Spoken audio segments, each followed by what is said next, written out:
حضرت مجدد الف ثانی رحمۃ اللہ علیہ فرماتے ہیں، نیک بخت وہ شخص ہے جو اپنی عمر کو غنیمت جانے اور اسے اللہ تعالیٰ کی یاد میں صرف کرے۔ آخرت کا کام آج کرو اور دنیا کا کام کل پر چھوڑ دو۔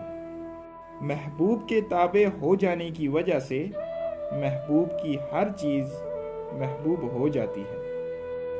شریعت کے 3 جز ہیں: علم، عمل اور اخلاص، اور ان کا حصول اللہ تعالیٰ کی رضا کا حصول ہے۔ انسان کے نفس پر شریعت اور نیکی کی پابندی سے زیادہ کوئی چیز دشوار نہیں۔